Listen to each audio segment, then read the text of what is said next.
The army is trained to combat an enemy. The United States should never be. Yeah, just woke up. I ain't wake up. It's a beautiful day. I ain't feeling your side. Yeah. But this one, he's talking about Joe Biden and how,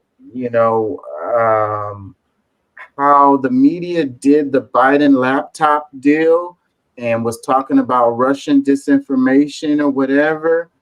And, and it has come out that a lot of that stuff is just straight up true. Like, I mean, it's floating, the stuff off the laptop is floating around the internet. Like, it is there. Like, it's not a fake thing. You know what I mean?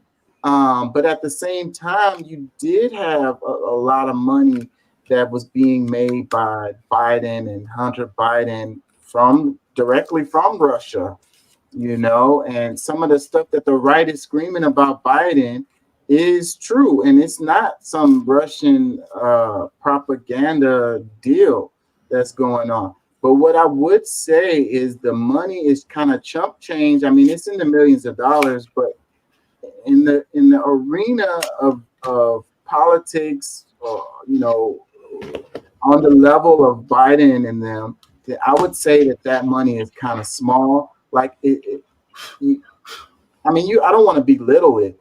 I'm just saying that influence is not going to be as big as it would seem because, the money is really chump change to these folks. See, but talking about it that way is a slippery slope onto trying to forgive them for it. Well, it's not as bad, so let's not worry about it. No, you were sitting in a position of power, of trust in the government, elected by the people. You betrayed that trust for personal interest to the detriment of the United States. And I would agree with you. It doesn't matter. Now, if it's $50, 50,000, even 100,000, I may not be inclined to make a big procedure out of it. But once you're hitting $1 million, you're talking more money than some of our citizens make in their entire lifetime. Now we have a problem. And it's a problem either way, even if the money was smaller because of the part what you said at first, That's what I say. I gave my level of where the difference. Now, I think it's all wrong, but my give a shit level, like I said, is when you start making yourself a millionaire by using your office to do it.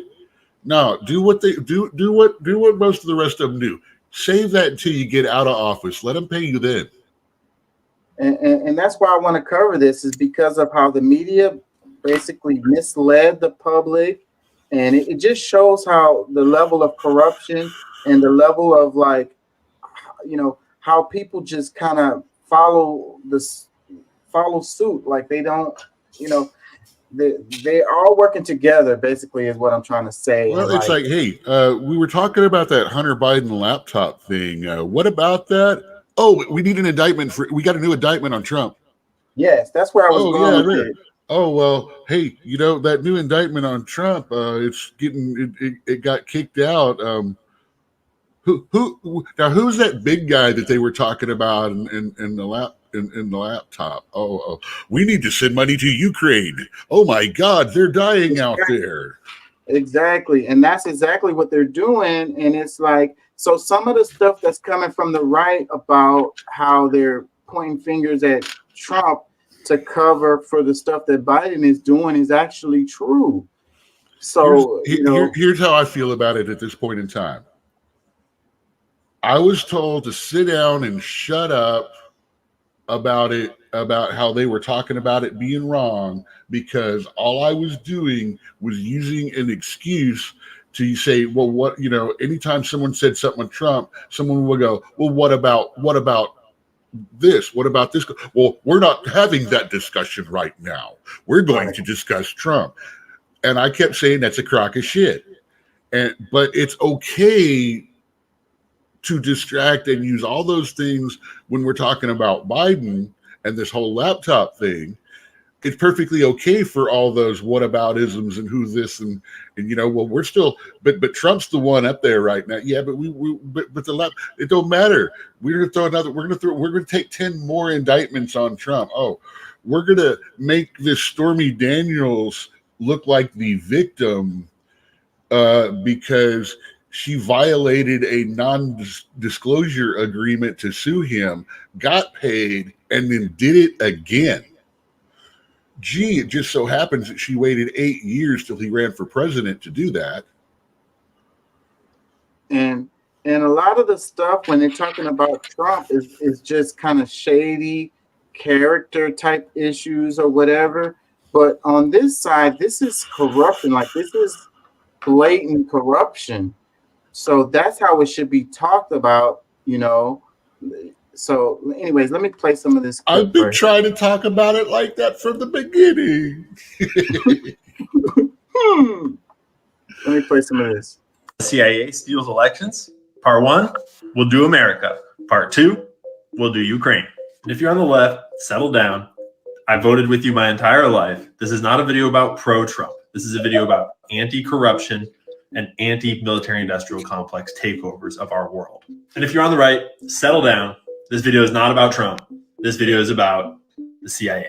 And what does the CIA have to do with Hunter Biden's Russian disinformation story? Well, you'll remember that when the Hunter Biden laptop story was published to the New York Post, weeks before the election, more than 50 former intelligence officials signed a letter saying that that was Russian disinfo.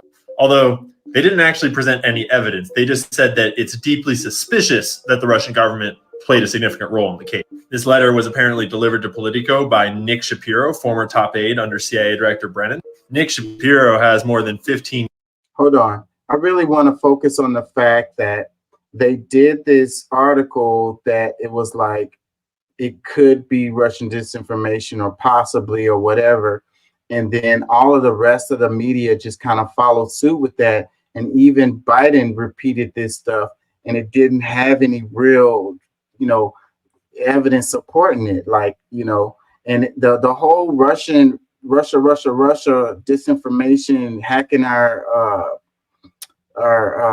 elections and all of that shit dominated the news media for a long time. And a lot of it was born out of this, and it didn't have anything that's legs to really stand on. Years of crisis management experience in the White House, at the CIA, and in the private sector. Wonder what kind of crises he has experience managing.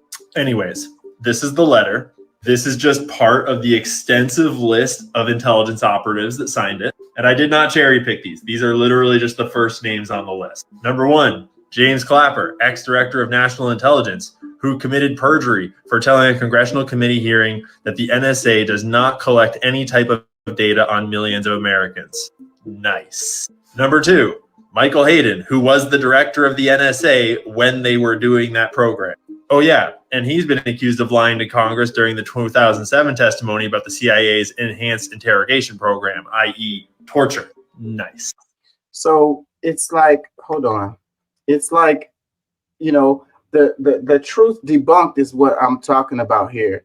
And it's like these people are known that they come out to be they found out to be liars about this, that, and the other, but they put information out there, and the most trusted news media that we have reprints this stuff over and over again and makes the American people think that it's true, because it's coming from like the New York Times, it's coming from like these media institutions that are supposed to be trustworthy and real journalism or whatever. And, but it's information that they don't, it's loose at best. Like it doesn't have much, to back it up. You get the point.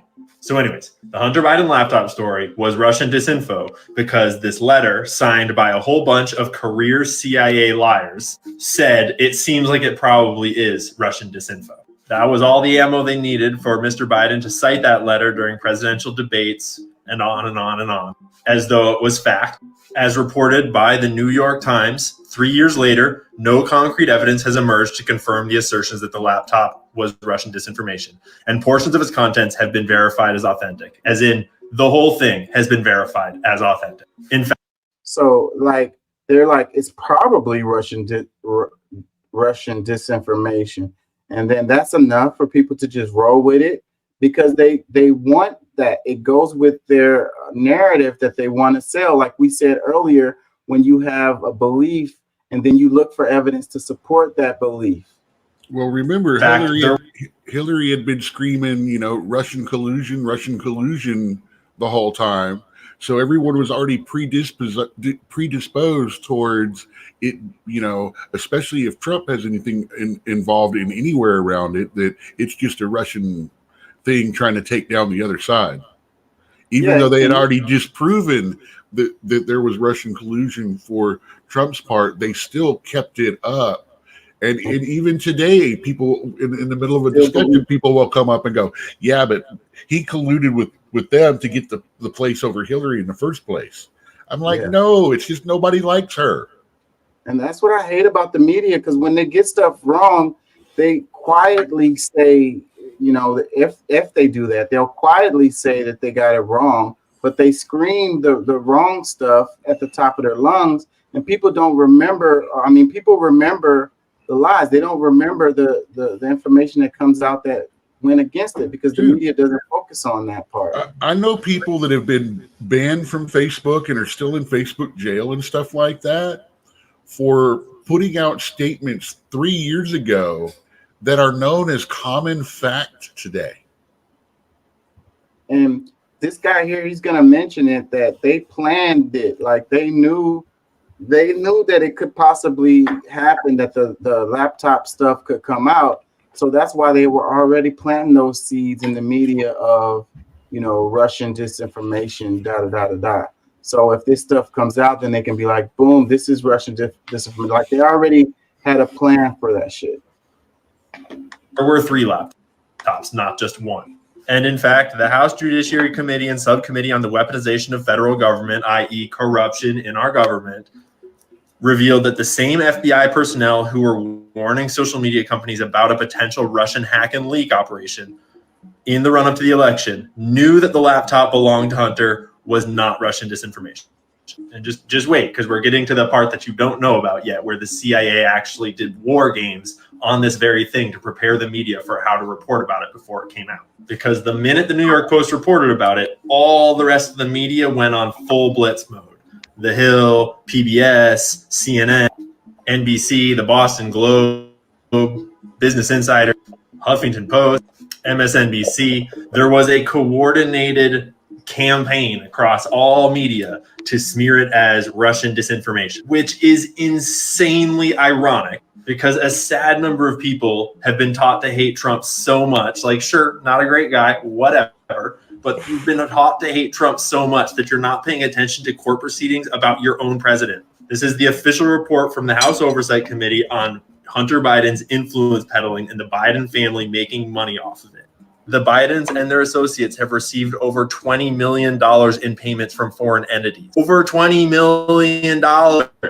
That would be over $3 million from Romania, $6.5 million from Ukraine, and wait, $3.5 million from Russia, while they are calling the Hunter Biden story Russian disinformation. The House Oversight Committee published receipts with extensive financial forensics, right down to actual bank statements, actual wire transfers, actual accounts. But the media was so effective at discrediting it as Russian disinformation because they were prepared. In fact, just a month before, they had already had a special conference where they prepared for what they would do if there was some compromising leak about Hunter Biden.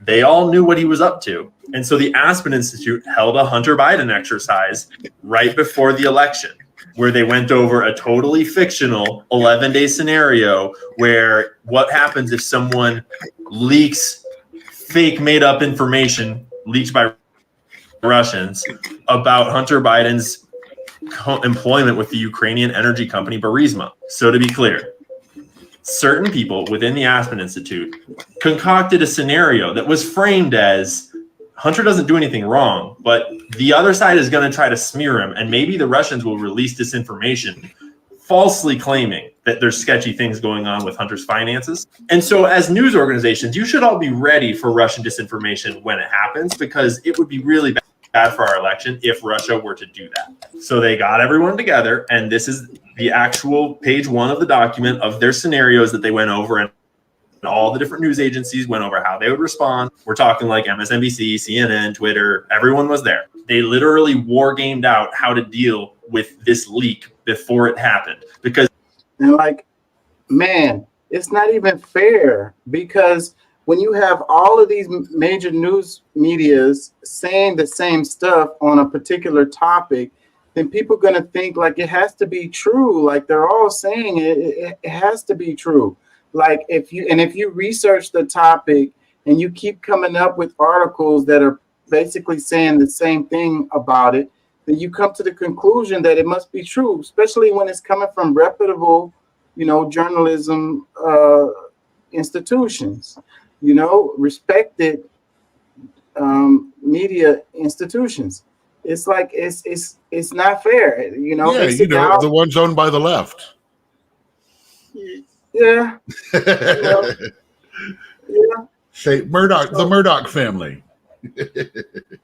Yeah. So, but still, for the regular person that consumes media, they don't know who owns whatever. You know what I'm saying? And that's how they pull. That's why they can do it. That's why they can pull exactly what we're talking about off. Yeah. We've talked about how 5 people own 98% of all the media in the world. Yeah. So it's easy to get them in a meeting or conference call and chop it up and be like, hey, look, this is how we're going to tackle this thing, And then it was so big about the Russians affecting our election, hacking our election, however they said it, manipulating our election. Like they kept saying that shit over and over and over and over again, most of the people came to the conclusion that, yeah, Russia is influencing our election with this stuff. And it's like, well, what about the corruption that's actually really truthfully happening? It's like, well, we're not going to dig into that because it's most likely it's possibly. Well, we're not talking. We're not talking about the corruption. We're talking about Trump's election. Yeah. That's how they don't. That doesn't matter. That's a different subject. We're talking about Trump's collusion with Russia. Yeah. That's how they get away from that. Yeah. So, and then they say, well, you have to vote for us, or otherwise you're going to let this guy get in there, and then the United States is going to be Russia. Oops! Now half of California is on fire. We need to pass some more legislation and laws to make sure that carbon and stuff like that isn't going to be as, we need to pass some global warming initiative because, California. Some kind of big, huge media story that they blow up. And like those incidents are real, like they happen, but the way the media covers it, it makes it seem bigger than it is, That's what they do.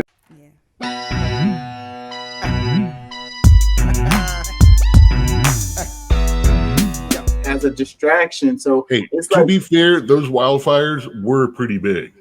If you do that, then there goes the thing, the greatest argument for weapons,